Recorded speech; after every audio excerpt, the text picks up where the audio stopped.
We'd like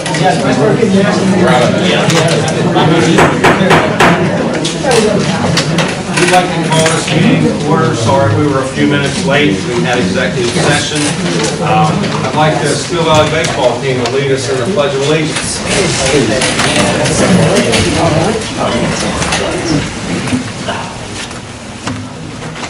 Pledge allegiance to the flag of the United States of America and to the republic for which it stands, one nation, under God, indivisible, with liberty and justice for all.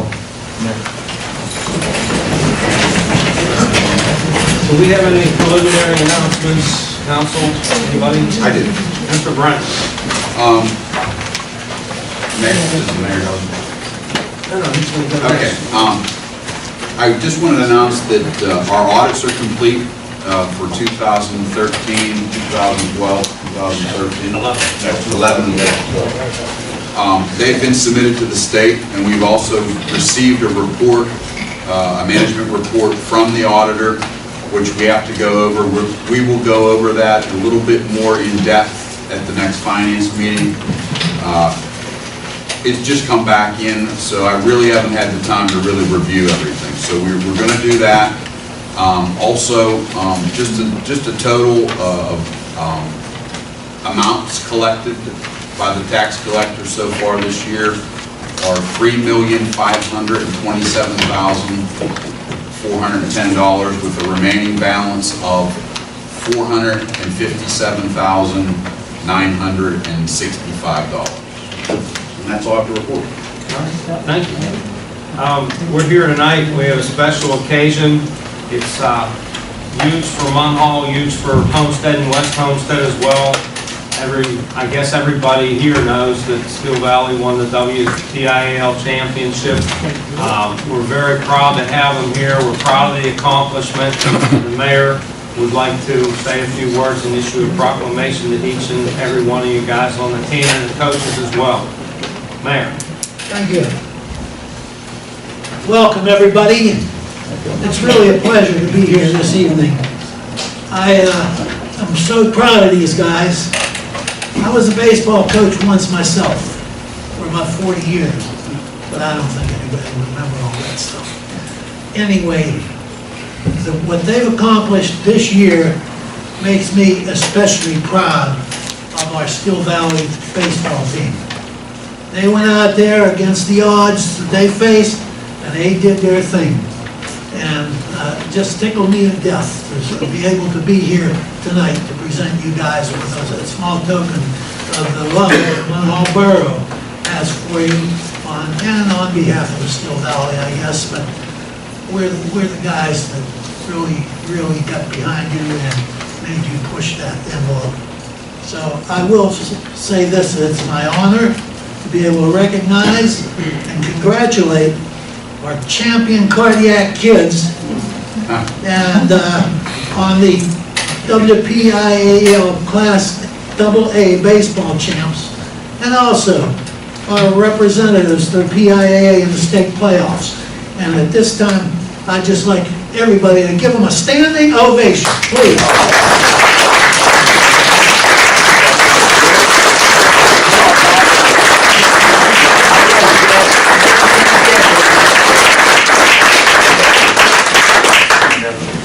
You guys remember most of you on graduation night, I performed that. Show that medal, man. Be proud of it. So at this time, I'm going to ask our assistant manager, Harry Falk, if he'd come up and read the names. And after that, I will present you with a token of our appreciation. So if you would step up, Harry, up here, please.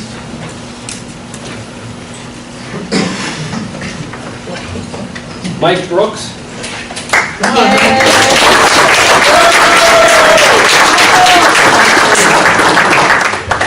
Jesse Cantley. All right, Chad.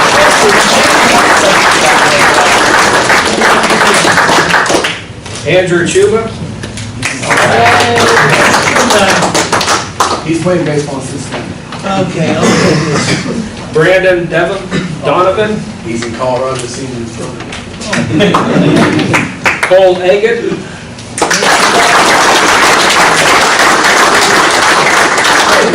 Congratulations, great job. Matt Fossick, Matt's not here? Okay, go ahead. Matt Hoish,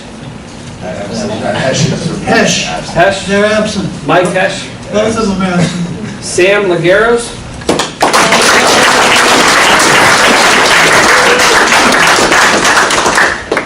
You know, your dad told me I'd see you up here one of these days. Okay. Jesse Lloyds, He's there on vacation. Jesse Lyons, okay. Sean McShane,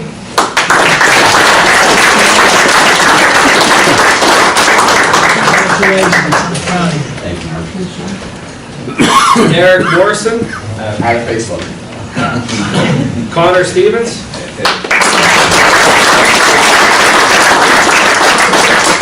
Connor, congratulations, good job. Justin Tester,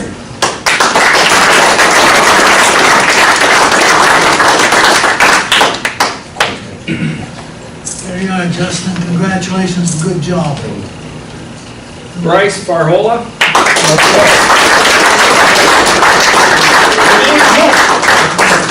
No, tell your dad, okay.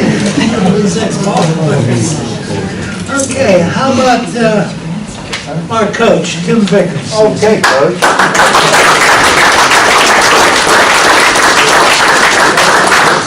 Tim, congratulations, great job, okay. And also, the other coach, Pat Longwood.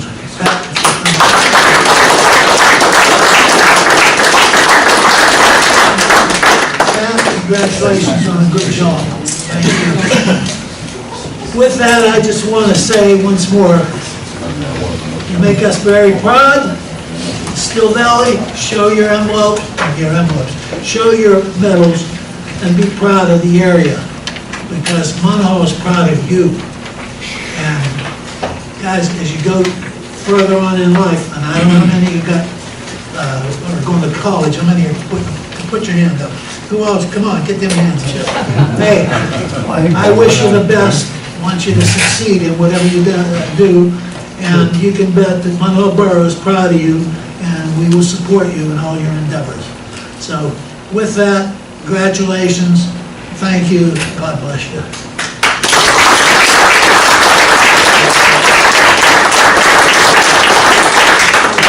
Mayor, stay there. If we could, before you guys leave, if you'd come up and gather around the mayor for a group picture.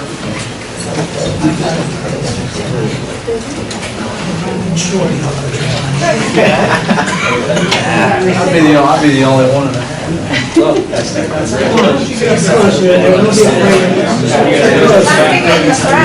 How many of you guys played for Mayor Bodner's team? that's how you guys open this.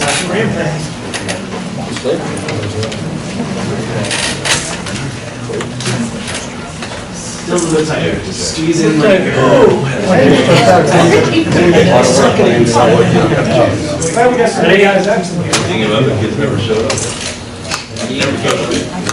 You can't move the photographers down. Yeah, don't move. Because the other photographers need pictures. Number one, guys, number one. All right. Wait, Wait. don't move. Number one. There's a real photographers now must take Put pictures. the one up this time. Huh? Number one. Come on, that's the one.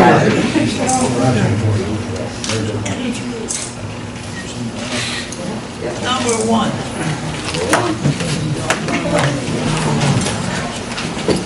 That was a great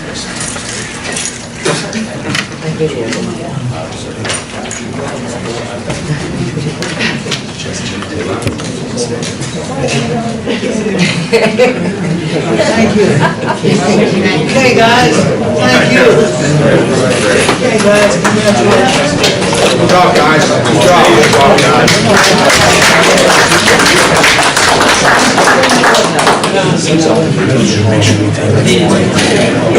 I'll try coming to the next one. You got a lot of work. Next one that isn't out of state, I'll be there.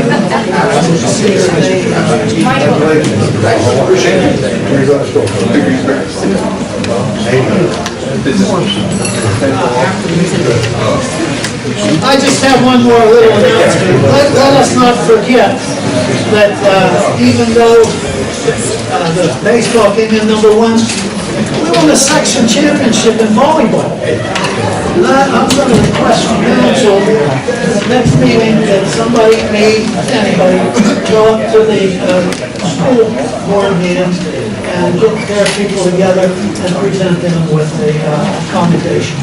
I agree. And congratulations to our volleyball team too. We were number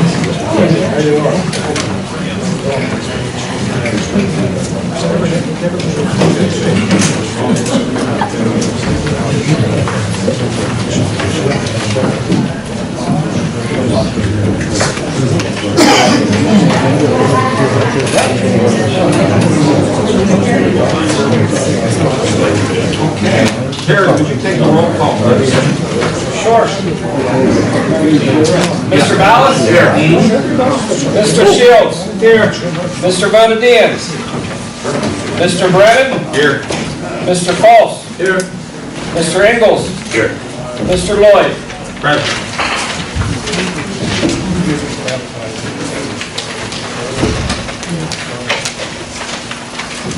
We have some citizens that have requested time to speak to council. First on our list is Phil Thomas to talk about girls softball. Come on up, Phil. State where you live, your address. I live in Mount Hall, 321 West Marion Street. I want to say a couple things about it. I'm the president of Mount Hall Girls Softball, and we have some problems with the basketball court up there, and the problem is the basketball court, when during the day, it's fine, but we have games start 5, 6 o'clock, and we got girls from 4 years old to 17 years old, and the kids that are playing up there, and the girls' brothers or, other friends want to play, they actually are playing on the court too, and the bigger kids kick them off the field, off the basketball court. And the foul language that they are swearing while we're on the field, you can hear it. They've written profanity on the bleachers by the basketball court, dump garbage. Let's see, if you tell them about it, some of them are okay. They say, okay, we'll stop, and it's a couple bad, it's more than a couple, but there's some bad kids that make it bad. And I don't recognize any of the kids. I don't think they live in the area. And if they do, I'm not really sure. There's no way to really tell if they live in Mount Hall or thing. But a lot of people have told me they live in West Mifflin or even in Duquesne. So, I just don't think it's fair that we have these little kids playing, and even older kids, and they have to take that. I don't know if it's abuse or whatever, but it's just not right we have to deal with the basketball court. A couple years ago, you guys did take them down because there was a problem a couple years ago when I was still involved with it, and it did solve the situation. And I would prefer if the hoops would be taken down again, but then a lot of neighbors got mad because there's nowhere to play. But if you go anywhere else, like I've been told, there's nowhere else to play. West Mifflin's taking them down. Other places in Mount Hall have them down. I just think that, if we have to come up with a solution to regulate it, and even the parking, I'm trying to go faster, I don't know how much time I have, but the parking also is an issue too, because they all drive cars up there and they take up all the parking spaces. And we have, grandmothers and grandfathers and parents, and they have to park on the street to walk up into the park, into the field. So I just don't want to We do ask them sometimes, I will give them this credit, we do ask them to move their cars, they do move their cars sometimes. Sometimes there's a problem with it. And it becomes an issue. They've tried to break into the men's room at other times, they try to break into the other doors. We just installed, you guys just installed the new gutters, and they've already, they put dents into them already. They hit them twice. There's 2 dings in the brand new gutters already. The ball? No, with bats. The balls don't even get close to the concession stand. The lights that are on the concession stand, they're just light bulbs. We change them, they break them. So the guys playing basketball hit together with bats. Oh, I don't know what happened. I can't, I'm just saying, but this is what we've been noticing. You know, we're not up there all the time. Our board members get up there at 5 o'clock, they get the concession stand ready, the field ready and stuff like that. You know, we leave 9:30, you know, sometimes about 9:30 we leave, but they're still there. My girls played in the 90s, same problems. The older kids are up there chasing the other kids off, the language is bad. They brought out like a placard, you see, crosswalk type placard. Courts are closed after whatever time the game starts. That's how we solved it back then. I mean, just closed it. We gave the parents of the softball permission to close the courts at a certain time. They put the placards out under the hoops and closed the courts, and it worked. But It worked only temporary, because I was there then, and it was a couple in the years ago. 90s, I don't think you were there. No, I'm saying a couple years ago, they put the horses up and the signs up. They were up for about 3-4 days and they were gone. Well, Phil, The horses were knocked over. You don't leave them up. You put them up every day, and when you guys leave, you take them in and lock them up. You don't leave them up all night, do you? I don't know. No, we never did that. The borough put the horses up with the signs on the horses around the court, and they were gone. And No, I would they say- were thrown in the garbage. You guys would be in charge of these placards to put them up. And then at the end of the night, when the softball was over, you'd lock them up for the night until the game started again the next day. Well, Phil, rather than try to solve this here, I know Harvey's talked with Phil and Rob was involved, and they've called for a recreation committee meeting with girls softball. Yeah, we couldn't meet the other day. Yeah, Right, we so you're couldn't gonna meet the- convene, the committee will come back with a report, we'll get a recommendation, and we'll do something about it. I don't know what the We ultimate need about a week outcome's to gonna be. advertise it too. So we Yeah, have to be an that's what advertised Mr. Engel meeting. said to me. He said we had to have Yeah, it. so it has to be an advertised meeting. I mean, I just thought, I mean, there's no other else to play, but flag is, It's a bad I don't know, situation. we usually play court somewhere else, where no kids are around in just a secluded area. I'm fine, I don't think it's fair. And somebody suggested to me, when we get up there to park our cars on the basketball court, then we can't do that. So I don't want to You do guys that. get together with the committee, The come up committee. with some solutions, and we'll consider a solution, all right? Okay. Thanks for All right, coming thank up, you. Phil. Thanks. Alan Vasilisa, Woodhill Park. Thank you. Our clock's malfunctioned, so I'll just keep time on that. We're I gotta talk reasonable. long. My name is Alan Vasquez, I'm representing the people, families that live at Woodhill Park. And I'm going to pass this around real quick so the council can see what I'm talking about. We have a lot of problems up there at night, and residents are getting tired picking up beer bottles, pizza boxes, garbage, watching drug deals going on. So we say we'd like to have the gate closed from a reasonable time from 10 o'clock at night till 8 in the morning.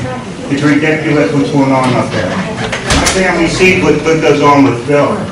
I've seen little kids get chased off the basketball court for car full of people.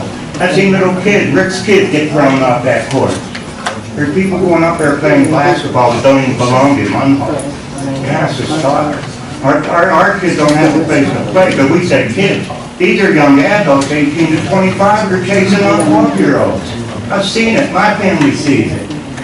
And that's just stop. There's people from other towns coming into Munhall. They're chasing our kids, our taxpayers off the basketball courts. My family says that there's 4 homes right there in that area. They have over 240 years of people living there, 60 years. We lived there before that park was ever there. Now, let me ask you a question. Didn't we used to lock that gate at dusk or something? Yeah, if we can lock it to keep people out, I watch people dump their building materials that window. Phil will tell you that, they use their dumpster, bags of clothes out there. Are the girls done at 9 o'clock? No, that's just up there for the park, that was there for years. Sometimes the games go to like 9:30, it depends, but by 10 they're usually done. They're dumping more and more garbage up Woodville Park in there than was before council. It has to be taken care of. There are people up there doing drugs at night in broad daylight. I watch people up there play basketball, trying to break into the men's room. You can't call, we're out in the backyard doing our gardens and that. So you think if we lock the gate, we can't drive up there to help our Well, that's, you have to put some other post in there to keep parking them out. At night. In the day, let's get more police patrols up there. It's getting bad, it's getting really bad. Well, do you call if something's going on? You Oh, we call, yeah, but you can't call when there's a bunch of people watching, I can't, they're gonna know who's calling. There's only 3 major houses right there. You walk inside the house and you call. I mean, if you don't call them, they can't help you. You know what I mean? Well, you know what, then everybody's 85 or 90 years old, come on. You don't wanna sit there and then the neighbor already has something over her house, many of them. You're 85, 90 years old, you wanna sleep at night, and you don't wanna have to get there. Come on. That's all I have to say. Just if we can get the gates locked from 10 to 8, make people safe, keep the garbage Well, I out think they there. can discuss that at the meeting. You Yeah. guys could be responsible I have for noted- lock up when you leave. I wrote down. You know, there's a lot that goes on and nobody sees. There's 4 immediate families there that sees everything, you know? Well, if you're welcome to come to this public meeting with the softball and the recreation committee and You know, we can talk do it. about it. I don't see why we can't get it locked, you know? There's ways to do it. Hopefully, Pat, we could get a police representative at that meeting as well. Okay. That was supposed to be that, and I Right, did right, have. we already had it worked out, and then we gotta get canceled. Okay, all right, Alan, thanks for coming in. Thanks, Tom. Everybody have a nice night. Donna Dressman, garbage fees and agenda items. 3629 Forest Avenue. Recently, there was a thing on one of the news stations about delinquent garbage fees. One of the action reporters did a story on it. I think I saw it. Yeah. My question is, it said it goes back to 2008. Why did we wait so long to start collecting delinquent garbage fees? It's now, I believe, 2014. To the best of my knowledge, we were always collecting delinquent garbage fees. I don't think they send that. They weren't sending certified letters out. No, they don't I do got one after 10 years. My parents' house was vacant, and what they do, and I just had a lot of dealings, just like Donna said with them, that they sit on the thing. They send a letter out. It took them 10 years to finally send me a certified letter. You know what I mean? Because a lot of times it just looks like junk, you know, I'm just, and then at that point, you know, they love to put the lien on because they're making the money on the whole deal. I don't know, you know, the pay of the garbage isn't that bad by the time they're done with all their fees and what they charge when they send their one letter out, and then they really nail you with the certified. We talked It about was that. 10 years, and they finally sent me a certified. Put liens on the houses. No, they did, and I had to pay to get it off. I think it's just a. 10 years before they did Well, that. we were trying to figure out why they were doing that differently than the way they do the sewage, because you get duplicate sewage bills over and over and over again. Why don't the bills show the Same balance? For trash. Like, if you didn't pay your something, why didn't your next bill just show the balance that you owe, just like any other bill? Never does. So it's just real easy to forget. I think it should all just go back to being in my taxes, pick up the garbage, get rid of them, and I don't know what we pay in fees, but they cause you guys a lot of aggravation. Bob's gonna work with legal tax to find out why that duplicate billing and balance isn't on there. Because they don't want it to be. You've usurped Donna's time, so we're gonna let Donna. I'm sorry. Can I ask who's responsible That's for what they did. collecting the delinquent garbage fees? Legal tax.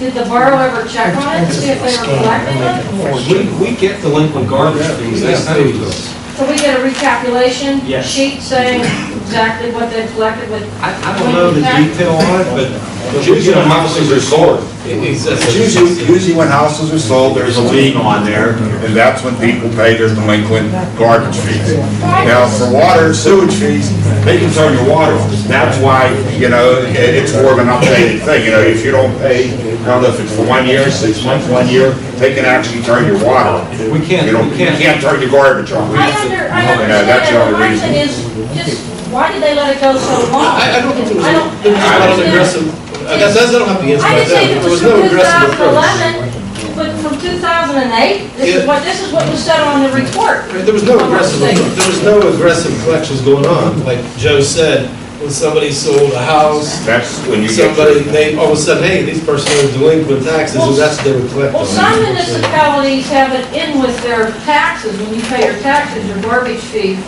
is in with that. And you wouldn't But have to worry about it. I'm sure everybody who got a delinquent notice wasn't gonna sell a house, sell a property. Absolutely not.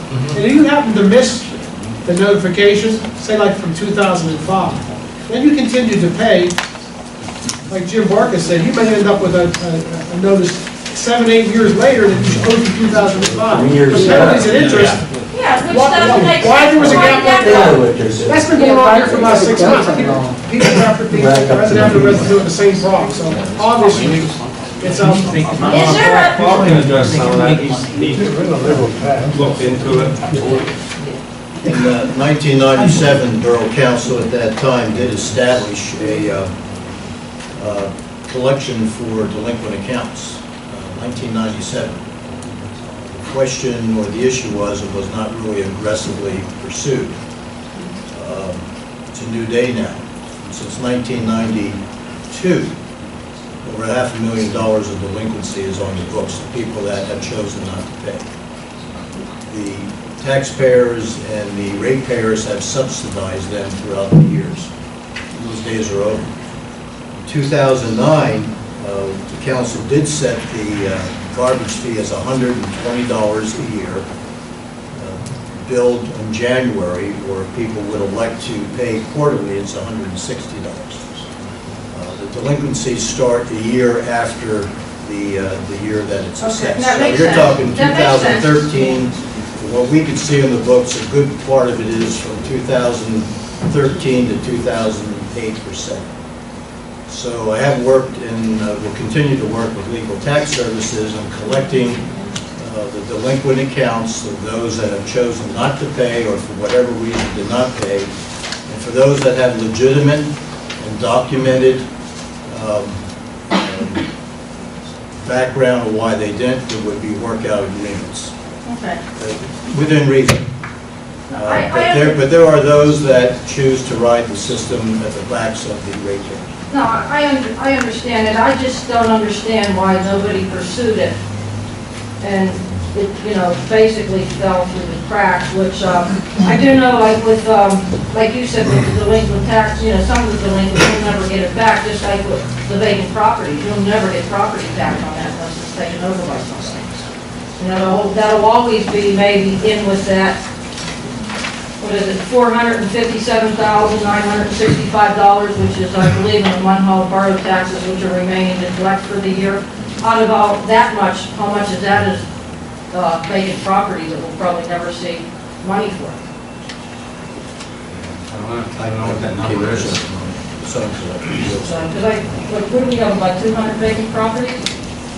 Or more, but that is being addressed. But that's what I'm trying to say, you're always gonna have a surplus that you're not gonna collect, and this would be the reason why. One thing I think legal is gonna have to give us is what is uncollectible because of death, people died that left, that own that back money or whatever, and that's what we have, then. Yeah, no, somebody It's asked me. uncollectible, so it's probably not really, the true figure, we'll have to decide out, that's how they figure out what's uncollectible. Yeah, somebody asked me, and I told them a while back, I believe you could go onto the proprietary site, and there's a way to look up delinquent taxes and so forth, but is there a list of the people who owe the taxes, the garbage fees that haven't paid that the public can look at? Legal tax, I Turn that don't over to know. Legal Tax Services. So that would be public information then? I'm not sure there's. Well, we might have to redact some info, depends what's on there, but you have a right to see some of that for sure. Legal tax keeps it, they report to us periodically, I don't know what we have internally, but they're the main record keeper. When they send you the recalculation sheets, because I know I've checked with the school district, because I go up and look at the school district paperwork also, do they tell you who's paying that tax? Say it's like 123 Main Street has paid their delinquent taxes for 2009, 11, whatever, or do they just say, this is your delinquent tax for 2009? Do they put the person's name saying that it's paid up? They keep all those records. Those are their records, correct? On the monthly report, we get what they collected, what their fee is, and the balance that is owed to Monmouth Borough. There's no listing of There's no itemized listing, let me put it that way. I can get it, I can get it. Okay, I'm just curious, because I've seen recalculation sheets when stuff has been collected from different things, and that's why I was wondering if they do the breakdown like that. Not within their monthly billings, but I have access to it. Okay, well, it might be, Any other items going on? the other thing is I can wait till the agenda items about the audit. I just wondered when the audit was going to be for public review. And what were the findings? It can be made available, I would say also to, if you really want to know, to attend the next finance. I will meeting. try, I'll see what my schedule is. We received a rather lengthy list of criticisms That's- from the auditor, many of which have already been addressed. Okay.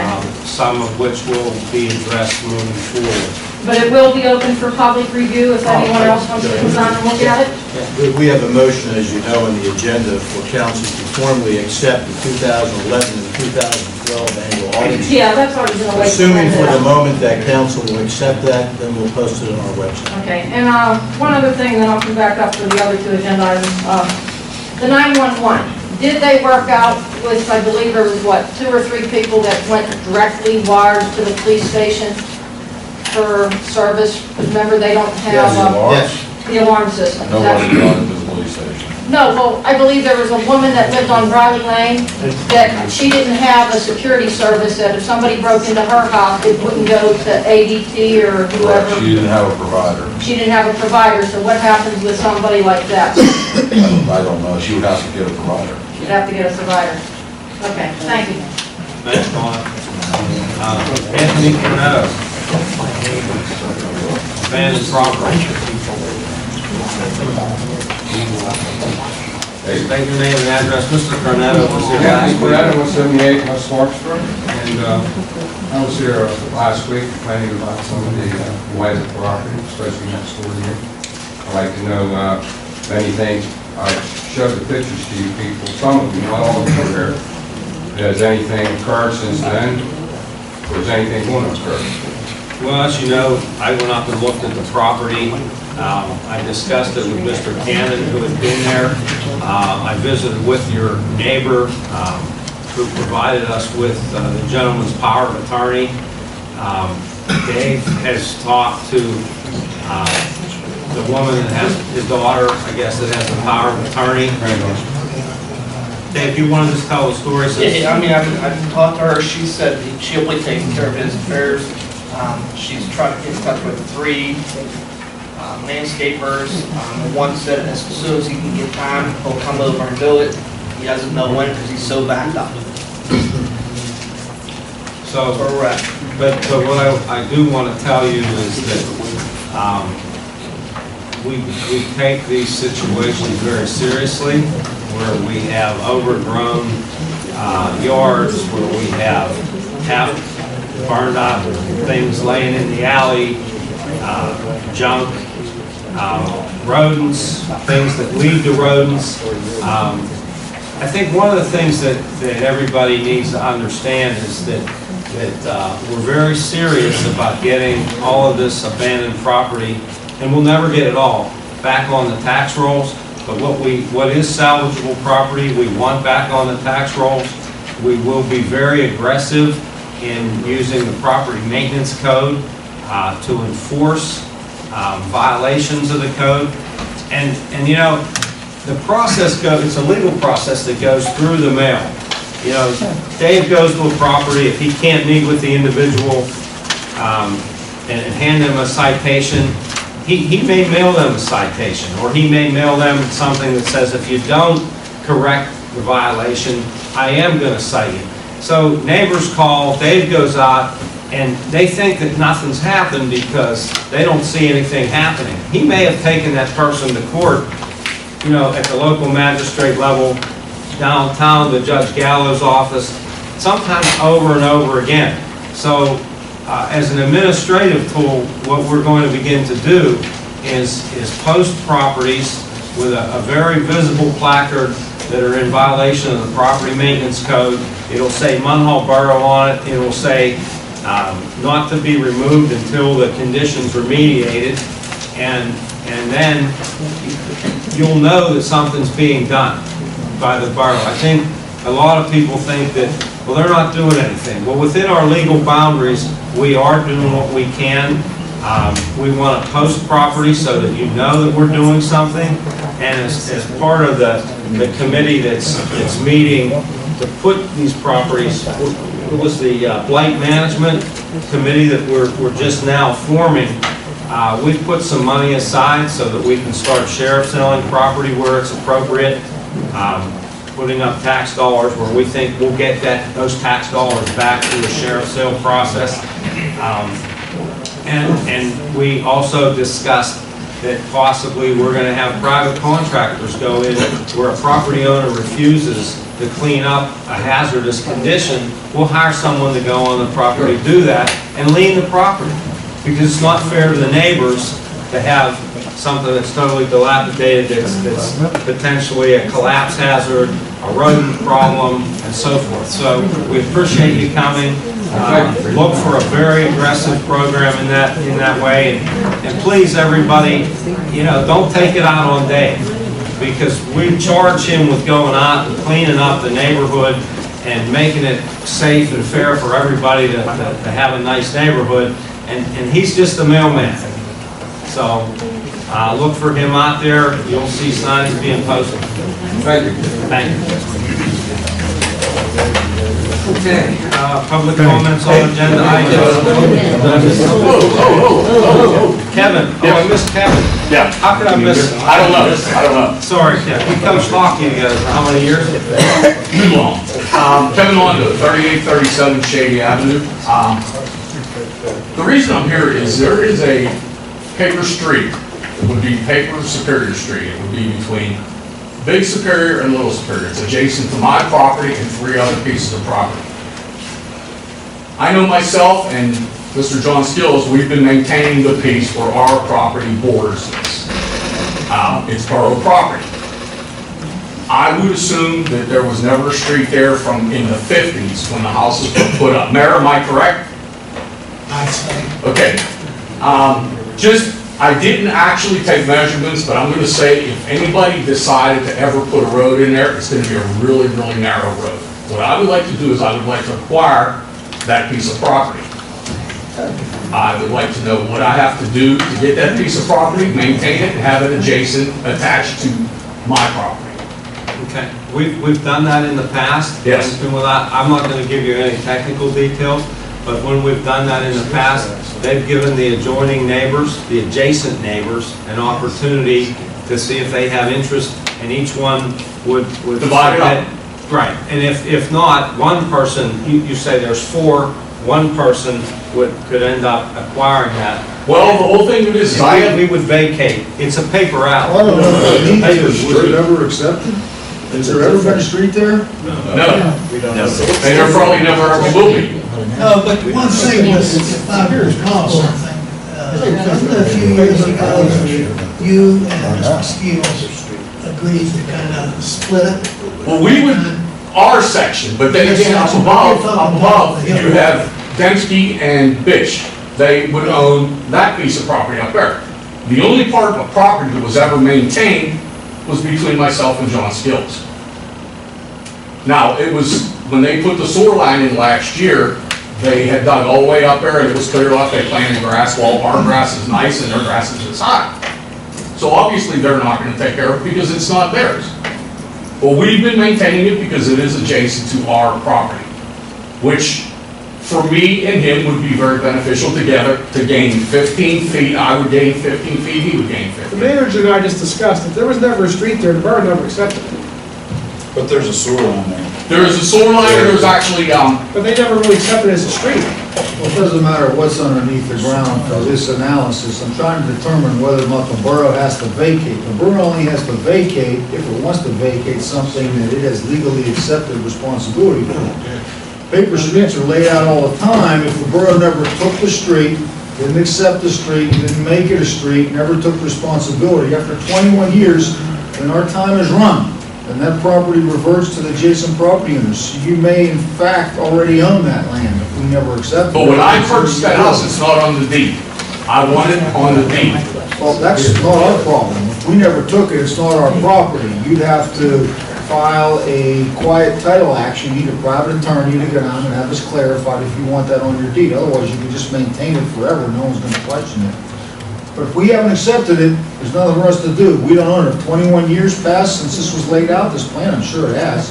Well, you're right, and we could maintain this piece of I'm property saying, forever and ever and that's ever. what I'm telling you, we don't own it anymore. We don't have the right. If we didn't take it after 21 years and it's gone, we didn't accept it. Okay, so I already spoke with the planning commission about it, and they are in, and you should have got a, I did. copy of it. And the planning commission said they saw no reason why it should not be granted to me. So it's totally up to you guys. We don't think we've ever done there. We did, was it last year, Bob? That tree that was hanging down, we did go up there and take care of a tree. I remember that. The last year's, Further up. that's not on the part he's talking But about. since it was a paper street, never accepted by the borough, Never accepted. like the solicitor said, after 21 years, That's required acquisition, yeah. We don't have to vacate it, so you We need don't to have get to an vacate it, attorney we and own say, it. I want this land, and file a quiet title action. If no one objects to it, then after a It's certain yours. period of time, it's yours. pretty easy. If you want to Okay, put something I didn't know what the else. process was. Sounds pretty easy. Nothing's easy with, if you have to get out of town and deal with anybody down there, nothing's easy with that. But But that's your answer. Okay, all right, that's cool. All right, thanks. All right, Kevin. Yours. Public comments on agenda items. Anybody? Excuse me, I had sent in an email requesting last month to speak at council Deb, come on up. in Monday. Come on up.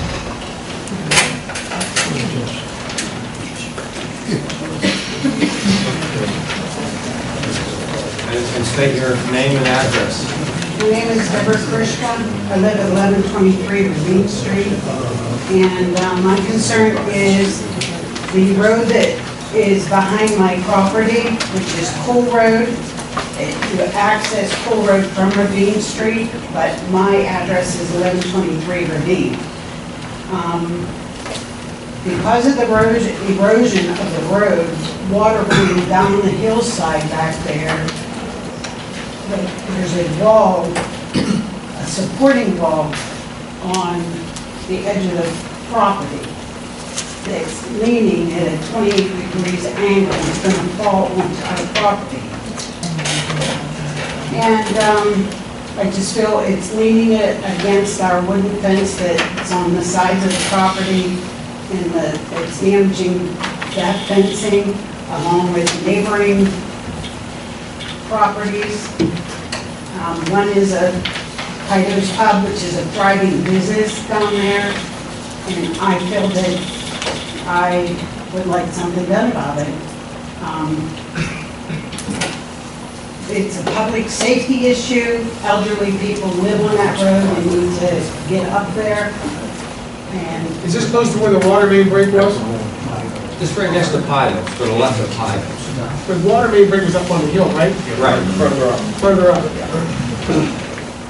Well, here's, on Cool Road, Deb, who owned the house before you? It was your house. Who owned your house before you? Who'd you buy from? Janoskos. The Janoskos. It was Janoskos' parents' house. And I was up there. It is leaning. And are we not able to get fire trucks up Cole Road at this point? I haven't been there since we had the fire up on the top of the hill. We had no problem. Well, it's not easy, but we got some fire trucks up there. It's not necessarily safe. But I think there was a question as to whether or not that Cole Road is a private road, was my understanding. And then the other issue was, who built that wall? Did Munhall build that wall to hold the road up? And that's not determined. and Well, that's from my what- understanding, the borough did do that years ago. That was prior to our residency there, because a garbage truck came over that wall. And it was built by a Reno Calusi cement contractor, because it's stamped right on the wall. And the other thing is, there's neighboring houses up the road a little ways. From my understanding, that the borough built a wall for those people. So I'm wondering why I can't have the same respect to have, my property safe. I have some pictures of water running down, pardon? Ice coming between the walls, borough trucks, emergency vehicles, fire trucks,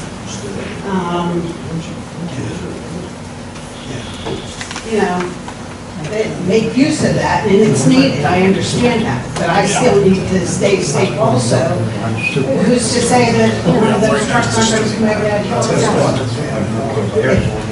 If in fact that's what went on, I didn't visually see it myself, but. Yes, I think the pipes going in for anything. See, I think one of the questions that arises is that your wall, is that part of your property, or is that Munhall's wall?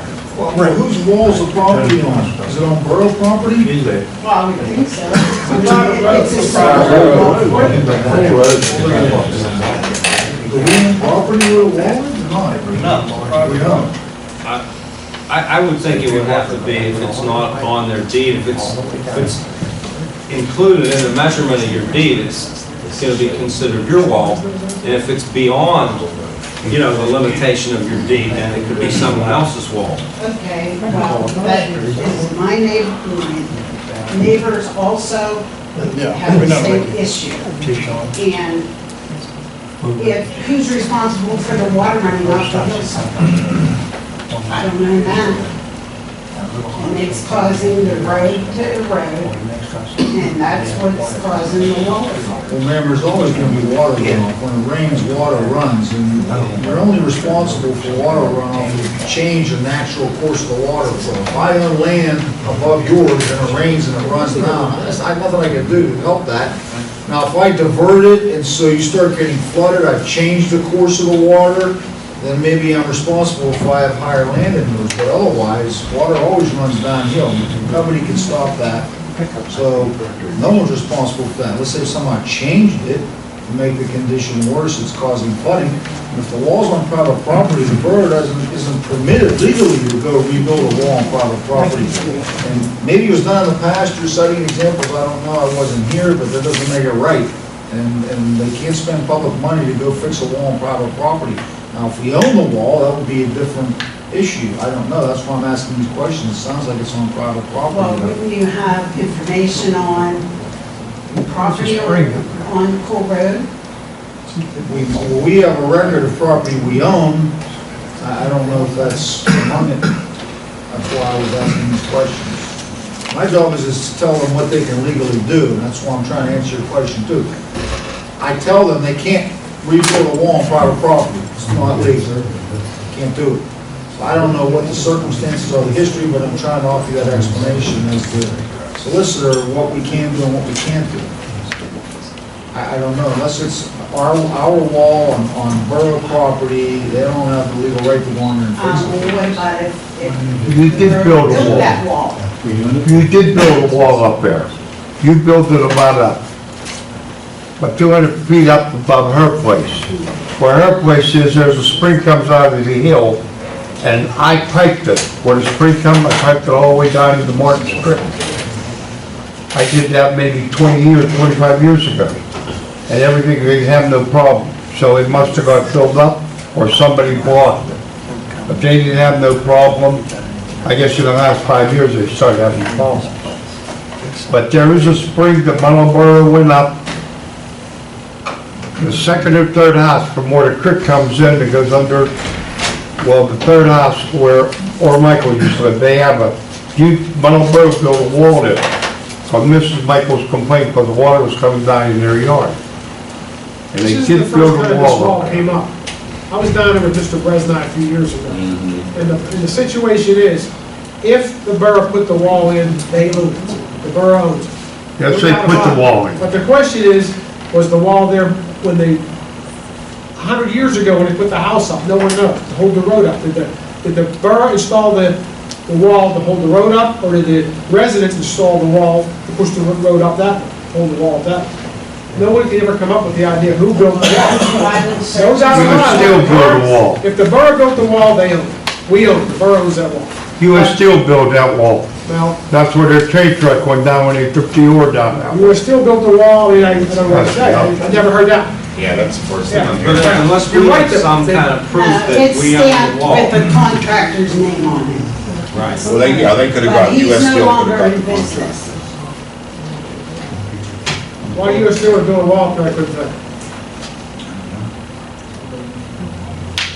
So unless we can find out who commissioned the building of the wall, if we didn't do it, there's nothing we can do.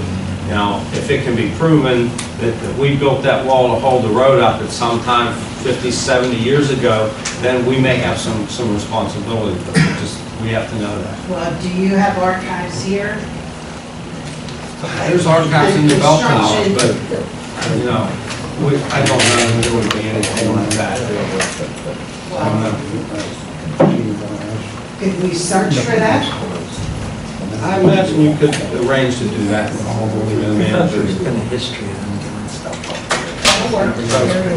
Call Bob and see if there's something that can be worked out.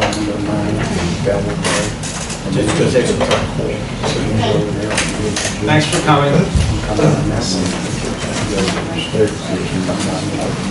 Now we're gonna move to public comments. Did I miss somebody? Yeah, he got asked to be on and it's not on the list. Oh, well, step right up, sir, state your name and address. My name's Kevin Coy. We recently, or not recently, 2 years ago, we purchased a lot on the edge of Munhall on One Kunis Way. It's a landlocked lot, and it's similar maybe to the former speak. It was a paper alley. It has been reverted to the two owners on the opposite sides. And now it's, there's an easement for me to have access to it. And I'm asking, that One Tunis Way, from my understanding, is not a valid address.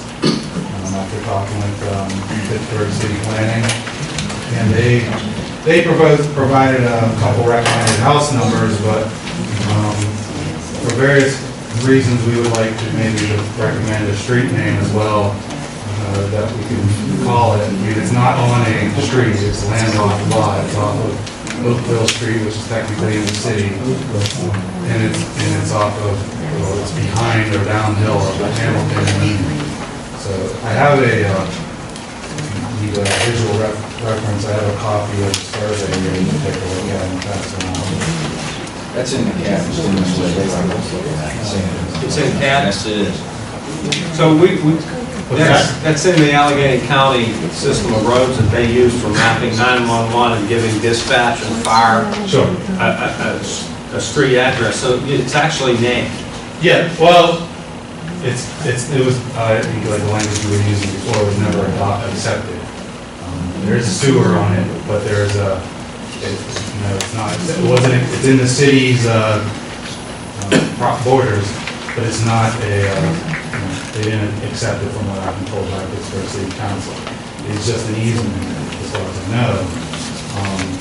Regardless, we would like to know if we could, what house number we should have, and what street name we should have, and if we could propose a street name. And there's a few reasons we have for that. It's just, nobody else lives on it, it's landlocked. I don't think anybody should have a problem with that, or anything wrong. We would like to have a street name that's definitely,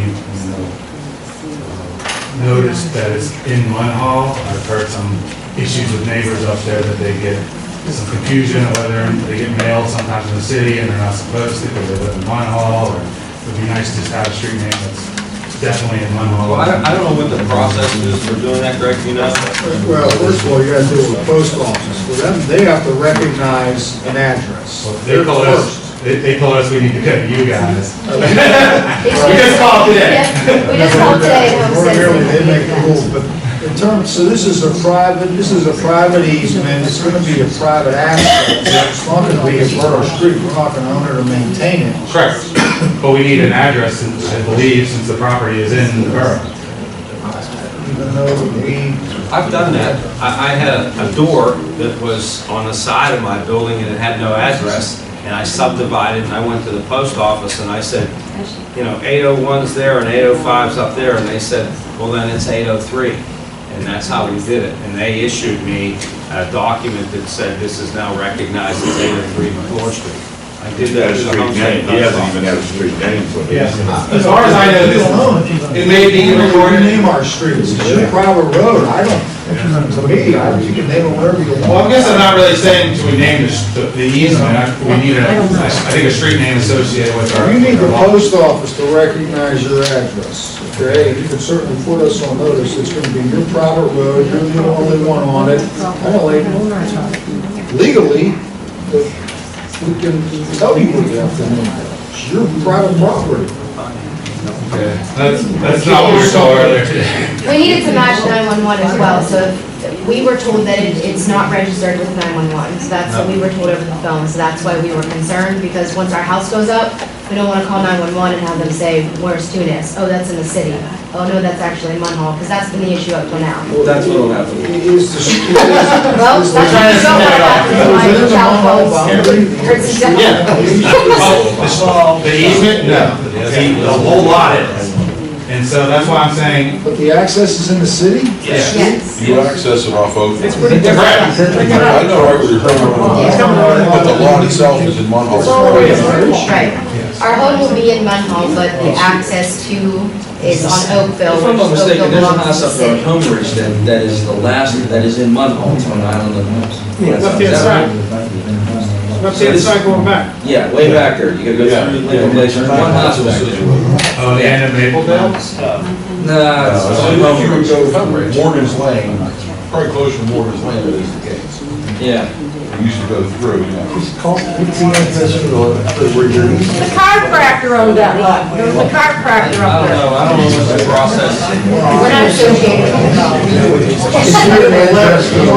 Your road, here's your address you want, submit it here, and just approve it. Just send a letter to the borough manager. Propose his name and street address, and we'll approve it. And then the only other thing related to that is, since it is a little bit of a weird situation, we're trying to figure out where our mail, well, mail too, but our garbage will be collected. Is that where they cold? And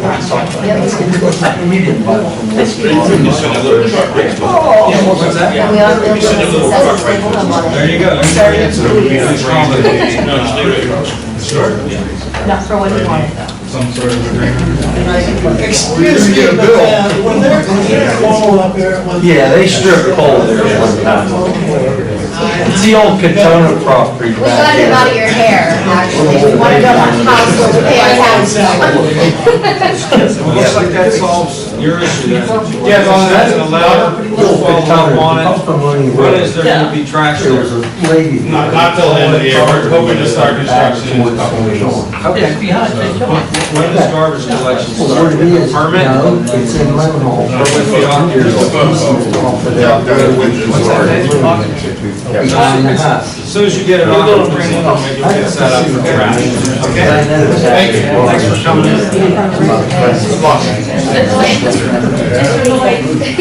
I also wanted to speak, I put in to talk about Cole Road as well, because my husband and I own property down there. Yeah, come on up.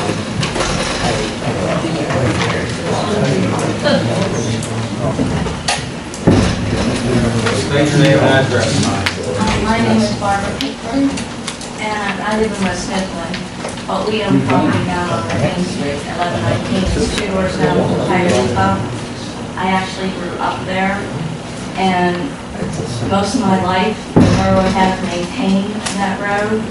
And now our wall is not as high as Deb's, but I do have like a 4-foot wall that's really leaning. It has gotten progressively worse throughout the years. My father probably had been out here talking to you about it in the past as well. It's really getting bad with the winter how it has been. I have some pictures dated 1998 where the borough actually was taking care of it. They had put slag down. I have tried to get an answer as to, is this a private road? When was it a private road? Was the road ever vacated? And I can't find any records. Are there any records as to, I was told that, U.S. Steel had owned this property, and they had allowed the people that lived along Cole Road to use this property and to access their houses and whatever. And now, all of a sudden, it's a private road. But all my life, they took care of it, as I was growing up. Right. And we just can't seem to get, we went downtown to try to find out, is this a private road? Where's the vacation paper and things of the sort? And we haven't been able to find anything. And I'd like to know where we can find out. Is this? I don't know. I don't know if those records even exist. And I don't know why. The only reason that I was told that it was maintained was so that we could get our vehicles up there to collect trash and so forth. Right. And over the years, even the last time there was a fire there, they had a very difficult time getting up there because of the conditions of the road. The creek that runs along the side of our property is called Gravity Way. Now that is borough property. Am I assuming that right? Is Gravity Way borough property? I don't know the answer. Because, okay, Bresnice House, and then next door, there used to be another property up there, Esther and Bob Gorman. And that property has long been gone. When I was a kid, if the house was abandoned. And eventually it got torn down about 2-3 years ago. All the equipment came up there and worked on the creek from Whitaker down to to Cole Road, let's say. They had, I don't know what all they did. They graded it, I guess. They had, massive machinery back there. And it took them months to do it, and it was like late in the year, towards the winter. Now that side of the creek isn't so bad, but the side from Cole Road down to Green Street is horrendous. I have pictures of it, and it is just so overrun. I went up last year or 2 years ago and told people at the borough building, the hole in the sewer, where the water goes, is this big. Meanwhile, it's this big, because there was just so much garbage in that creek. It hasn't been cleaned out. Between that and Cole Road, there's a lot of issues all along our property. People, where's nice, and I don't know who lives in the other house now. They can come get their mail. That Gravity Way is just, it's horrendous. At one time, it was said that it was our property, but it's not our property. Our property that goes right where the fence line is. It's never cleaned out, and I don't know what's about the Cole Road. I don't have the answer. Do you have any suggestions? We're talking about Cole Road again? Yes, we are. It's a private project. I don't know if it was ever accepted. I hear it's a private road, but you're saying the borough's worked on it. The borough may have done things to make sure that they could get emergency vehicles out there. I'm hearing that, but they didn't accept the road. I don't know the history of it. Have you run into this in other communities? And what typically do you do? Records, it goes back to the records and the deeds, and a lot of times you look at the deeds of the individual properties, which will list if there's, if orders a paper street. So the individual private deeds will show and call it out in the description of what it is. So I know I've pieced together in other places where there's paper streets, but it goes back to how the municipality handles it. You have to go back and look at the deeds, determine where that is, and then really it boils down to how it's vacated by ordinance or, their record keeping. So I guess from there, not having that second piece of information. But one thing I wanted to point out, when we had the water break on Pool Road, it was determined, and I think they never went any further, that we did not own Pool Road.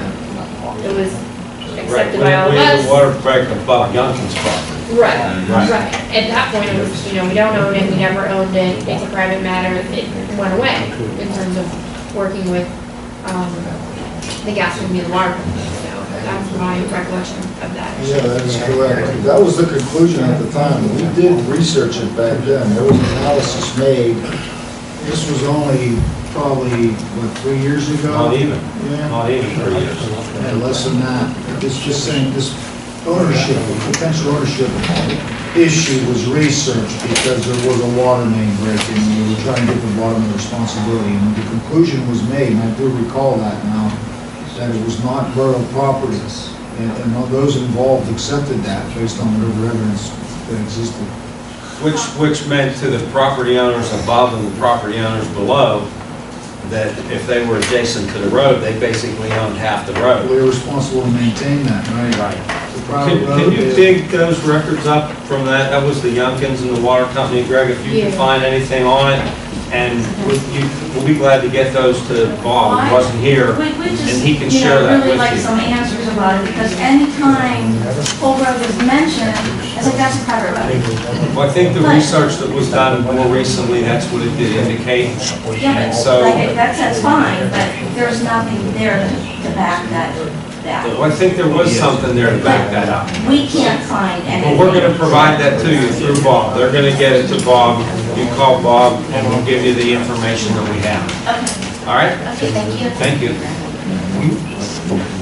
So there should be Public documentation, comment? I'm sorry, Dan. There should be documentation about the wall at that point, then if I there don't was think, research if done. it was documentation of the wall, it was documentation that we never owned the whole road. It was never accepted by us, which means that actually your property goes back halfway into the road, was the way I recollected it.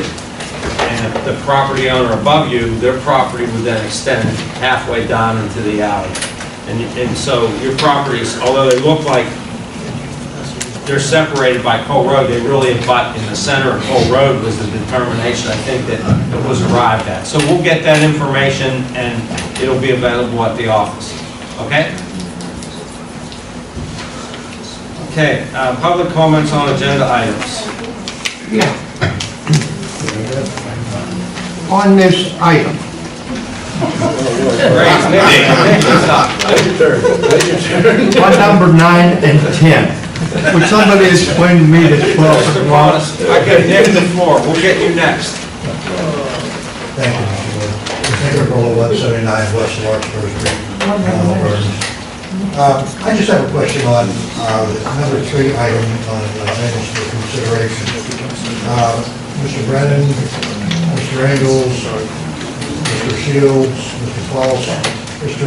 Bodine, who's not here tonight, and Mr. Ballas assured us that this is a moot issue about pensions. It was a moot issue, and there was going to be no more. What was this? Last year we talked about? We're talking about item number 3. That was probably February or so? Pardon? Not in February? No, it was about a month or 2 ago. Oh, About 2 months okay, ago. okay. You assured us that that was the end of the issue. 6 out of 7 council people assured us that that was the end of that issue, that it would stay with PNC, and this came up on the agenda, so the question is, did we not have a discussion? We did. Okay.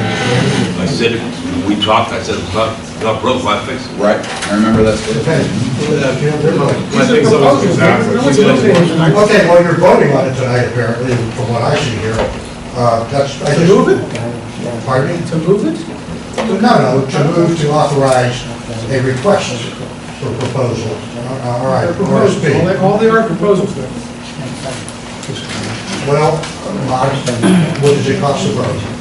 For proposal? Yeah. I'm not sure. Actually, there were, we can go to a pension advisory company like Mockenhoff to prepare an RFP in accordance with Act 44, or we can do it in-house. Bob has some experience. You want to speak to that? Well, it doesn't have to cost us anything. Okay, what I'm saying is, what is the purpose of it, Mr. Lloyd? Because 6 out of 7 councilmen said, not needed, we're satisfied, they're satisfied. Well, I'm not satisfied. Well, there's one, I can put a motion on the floor, they can vote it down. okay? The reason that it's on the floor is because we have $900,000 in minimum municipal obligations for this borough to pay, which we're having a very difficult Well, I know time all to about pay. that, sir. Okay, and of that 900 and some $1,000, we get a reimbursement over 2 years from the state in the neighborhood of $430,000. Well, Okay, you- which leaves another $480-some thousand that we don't have. Now, we get from our employees over 2 years, about 90,000 is a stretch, but that's another $180,000, which means that the taxpayers have to kick in another $300,000 into that pension, into those 2 pension funds, which means the taxpayers have some skin in the game. In fact, they have more skin in the game as far as paying into that pension fund, and they're responsible for any shortfalls in that fund, and they have more skin in the game than the people that are in the plan that are paying in. So it's just due diligence on our part to find out what it's going to cost to have that fund managed. Now, PNC's been managing it. I don't think we've taken bids for over 12 years. That's my understanding. And we went through the details of what they charge us to handle the money and handle the funds, which is $134,000 a year. Our total contributions, when they're collected like they're supposed to be, are less than $90,000 a year, which means we're 40-some thousand dollars upside down from our contributions from our employees don't even pay the management fees that PNC charges us. So isn't it prudent for us to get bids and see what other companies will charge? Anybody can lowball a bid. It's the total package that we're talking about. I agree with Okay, you. and right now, the pension is probably total is about $14,100,000. And we have paid approximately $118,000 in management fees and everything else to PNC. So that's not a heck of a lot. In fact, that's about 0.84% of the total amount. You go out to another company, they're gonna lowball. PNC has done this for, we've been arguing about this for the last year and a half. Let's get the proposals and see where they fall and then discuss the pros and cons. They're gonna lowball it. They're not gonna tell you what they're gonna get on the back end. PNC is welcome to bid. They should be bidding. They're going to be asked to bid on the And they're proposal. gonna bid the same. They're not any worse, they're not any less. But this was a dead issue. Now it comes up Well, again. This is my pension. Right. Okay? And I'm concerned about it And I am because too. I am very concerned And about it. the terms of your pension benefit are defined in our collective bargaining agreement, as well as the rules and the guidelines of Act 600. And your benefits are not going to change. They're mandated. Yeah, but if it's all gone, then what? No one's proposing to make the What happened benefits here go. a few years ago when a guy proposed he was gonna do this, he's promising the moon. He goes to another agency nearby here and loses half of their money. PNC has not done that over 46 years. Well, that doesn't mean that they're the only ones that can handle a pension fund. Well, I think that they're doing a pretty good job and everybody. I'm not saying, there's no one saying they're not doing a good job. And everybody in the units agree, it ain't broke, don't fix it. But the taxpayers haven't agreed to that. They don't pay anything into it. They pay the lion's share into it. They do not. We They pay do, and everything. obviously you don't understand how it works, sir. I do understand how it works. Mr. Callen, do you want to make a comment? You were brought here as a specialist in this business. Not to belabor the non-uniform and the uniform pension thing, but we're taking a look at every financial facet of municipal life. And you can see by some of the motions that it's not just the pension. There's some other ones that will be proposed that are not here. For example, we will be requesting proposals for comprehensive liability insurance coverage. We've been with a certain agency for 5-6 years. I don't know if what we pay is good or not, so we're gonna seek proposals from competitors, and our current carrier will also submit a proposal as well. Our workers' comp is out of whack. We've met with someone from Municipal Risk Management. We're expecting a proposal from them to weigh against what we're paying now. You may not see the benefits of that for another 2 or 3 years. That's true. We're looking to apply for some monies from the state to do an early intervention analysis. That's going to do a methods operations of every facet of Munhall municipal life, financial, operations, the way we make decisions, and give us a 5-year projection.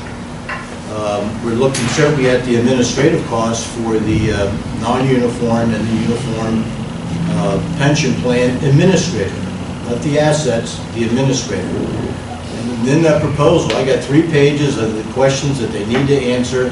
They got to be qualified, they got to be, SEC qualified, all of those things. We will look at them. We may stick with PNC. We don't know. We're requesting proposals to weigh and to evaluate. So it's not just the pension, etc. I know where you're coming from, but that's one piece out of maybe 8 points that we're looking at. Well, I'm concerned because it is my pension, this is my livelihood, and it's a lot of other people's livelihoods too. Okay, there was some mismanagement, can't blame anybody in particular, other than the person that's who has the problem now. But PNC has been there. I have nothing to do with PNC other than the fact that they've been a steady Eddie and have done it what they're supposed to do for 45 years. And if they're that good, we would expect a good proposal. Well, hopefully they, I'm sure they'll be here. But I'm sure as heck want to see them get a fair shake. Absolutely. Absolutely. No, I remember what. Thank you. Hey, now, I don't want to walk up there. I just want to know, from May 22nd to June of 17, you have $161,000. But at the bottom, you have the payroll from May 23rd to June of 19. Now, is this, it also is payroll? Is the top payroll, or is it maintenance, or what? Because to me, May 23rd to June 19, and then you look at the bottom and say June the 3rd, well, is it in the top part, or is it the lower part? Or does nobody know what they're doing? Bottom parts, Mr. Cornish, are just the payrolls on those dates. I know that. That's what I'm telling you. And the It other- says May 22nd to June 17th, but on the bottom, it says May 23rd to June the 19th.